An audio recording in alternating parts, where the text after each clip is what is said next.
Hey everyone, what an amazing month. We are dealing with so many great things that are happening in the world. Or not. This is your brain coach, Dr. Sunita Punjabi. I know right now there's not a lot to smile about sometimes. I'm getting calls, people are stressed out. I mean, some of the most amazing people, the people that I thought were the strongest I've ever known, are really having trouble with staying resilient, with managing their stress. And I'll tell you what, the brain coach is always one of them. I think I'm really good at what I do because all the things I tell you about, I struggle with myself. So let's talk a little bit about stress and stress management. First of all, why is stress at the highest rate that it's ever been? And the way we know is that psychotropic medication, mood altering drugs are being prescribed at the highest rates we've ever seen. Sleep disorders are at the highest rates we've ever seen. What is up? Well, the new normal is there ain't nothing normal. The new normal is we're trying to learn to deal with constant change. The new normal is there's a lot of uncertainty, and we're trying to get used to not knowing. We're trying to get used as a human race, you guys, not just you, me, not just the United States, but Europe, India, Japan, all of us are in this together. And that's the beautiful thing of all this. This is a global issue. It's not just one economy or another. It's all of us as the human race, which is good. It's good because we are more sensitive to the suffering. So I'm a brown Indian girl, but I feel the same anxiety as a European man in London, male that is definitely not similar to me, but we both feel the anxiety. We both feel the injustice. So, what do we do? What can we do as a world? What can we do as a human race so that we're more resilient? Because I believe these days will pass and we will find a way to laugh and joy and be joyful. And we can do it even now. So let's talk a little bit about how to combat stress. One of the most important things that we can do to combat stress is to learn new skills in problem solving and time management, prioritizing. So, if we can learn new skills on setting priorities and managing our time, that's going to help with stress management. There's lots of great systems out there to manage your time. Now, a lot of them may involve writing lists of things you have to do or things that you want to accomplish. Goals are very helpful, and picturing your goals are very helpful. They'll help you to set priorities. There's a lot of great systems out there, and we can have classes on those great systems. But right now, one of the things you can do is at least at night, write down a list of everything that you want to remember for the next day. Keep that piece of paper on your nightstand. One of the amazing things that the brain does, right when we're about to go to sleep, it goes to a theta state. A theta state is a calm frequency that your brain produces, and it's like it's moving at about 4 hertz to 7 hertz, and it's like this little brain state that you can actually quiet your mind long enough that you can get answers that may not have been available to you when your mind is chattering all the time. So right before you go to sleep, write it down, and some crazy, amazing things can happen. First of all, when you write down things at night, you give your brain a chance to process it. You give your brain a chance to come up with the answer. And that's a whole nother video on why we can come up with the answers. And we're talking about consciousness and shared consciousness.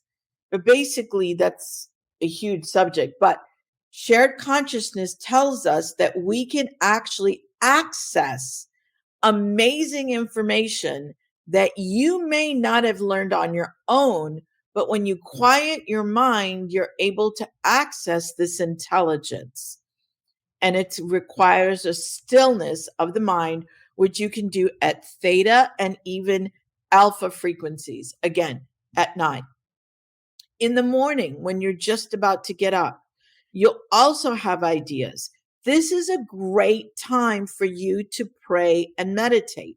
When you are in theta and you're in that alpha state, your brain is moving at the hum of the engine. It's that sweet spot. It's now alpha is at about 12 hertz. If you can get yourself to alpha naturally, that's incredible. We can reach alpha through meditation and prayer. But in the morning, you're naturally at theta and alpha. This is a great time to take 5 minutes if you can. 15 minutes is better. 30 minutes is incredible, but I won't ask you for that. I will ask you for 15 minutes of just doing breath work. Now, a lot of people tell me, Sunita, I can't meditate. You don't understand. I'm always thinking. No kidding. Everybody's always thinking. The mind is constantly sorting out danger, no danger, yes, yes, yes, no, no. Should that fit in? How do I think about this? Does that fit in with what I learned last week? Does it fit what so and so said when I was in second grade? It's constantly sorting out. So when you can quiet your mind, but you can't just say, quiet my mind. You have to give your mind something to play with. So imagine your child is like a 2-year-old and it's got a toy and it's your thoughts and it's playing with the toy.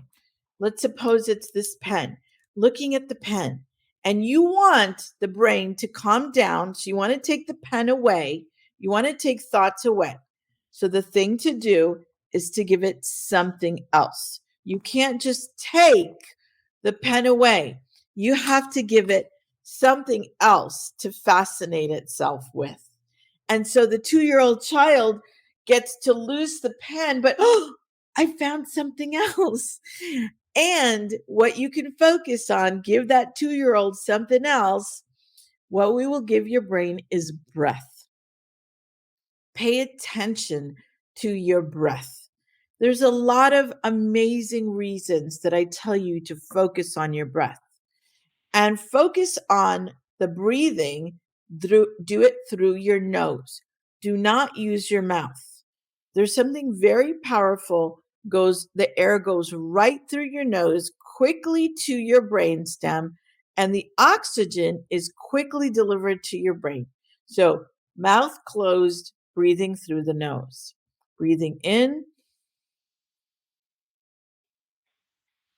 and out, and listen to the breath. And if you can, be so involved with the breath.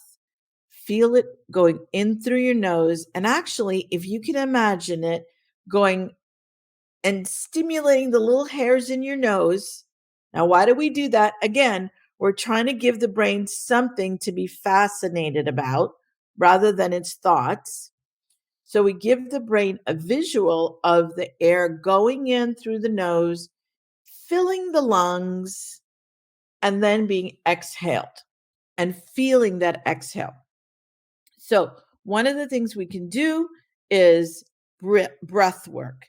And don't worry, it doesn't have to be the fancy kind. You don't have to do the yoga moves. You can just concentrate on your breath. And will you forget? Will your brain go off? It definitely will. Don't judge it. When your brain goes off, let it go off, notice it going off, and bring it back to your breath. Do not judge. In fact, have your piece of paper and your pen ready, because as you do this breathing and you still your mind, more ideas or things that you might have forgotten will pop up.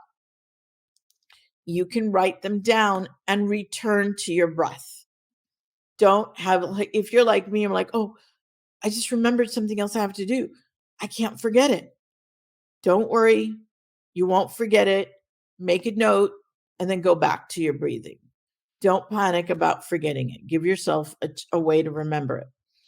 Um, Another powerful thing that you will see in our seminars, and we are big proponents at braincoach, we have proprietary methodology on helping you find meaning and purpose.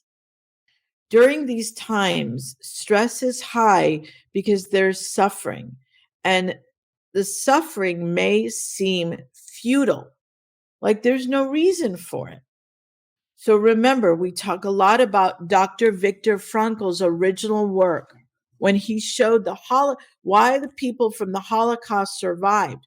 Why did those survive the Holocaust? What was the difference between those that survived and those that did not? Dr. Viktor Frankl told us very clearly, disparity equals suffering minus meaning. And those of you that watch my videos, we've talked about this a lot. Right now, we are not living in the Holocaust, but is there disparity? You better believe it. There's a lot of disparity. And the disparity, when it lacks some meaning, when it just seems like bad things are happening for no reason at all, this can actually cause us to feel depressed, lost, anxious, uncertain. There's a lot of reasons for that. But for right now, what I want you to know is you can reframe the narrative of what is happening in your life and create some meaning. This is so powerful. It would actually raise your level of energy at the cellular level, because you will change the frequency of your emotions when you can reframe a narrative, the story you're saying about your life and the experiences that are happening around you. When you can reframe those ideas and those experiences into something that aligns with the world that you want to live in. Now, I'm not saying that I want you to make up lies. I'm not saying for you to fake it till you make it. What I'm saying is practice gratitude. Focus on the things that you can fix, the things that you can control, and be grateful for them. And then from what you're grateful about, redirect that into a narrative that's empowering for you. Again, there's so much I want you to learn. I wish I could tell you everything in this short video, but my social media team will probably freak out, and they don't want that. They want me to do small little stuff so you guys can have something. So here I go trying to put it in a box for you. So if it doesn't fit in a box and you have more questions, please don't hesitate to contact us and send us your questions. Like us so you can see more of these videos. The last thing you can do is make sure you connect with community. Anything, a social group, a church group, powerful, right? Even if you're playing poker with the guys, this is the one time I will say, go play poker with the guys. Go play bridge with the girls, or poker with the girls, whatever. Whatever makes you allows you to go out and interact with people. Have fun, like your life depended upon it. But always keep in mind a servant heart. Ultimately, the last thing I will tell you to help you with stress, go out there and make a difference. Even if it's a warm meal for someone such as your neighbor. Go out there and serve someone and watch your gratitude go up and your stress go down. This is your brain coach signing out.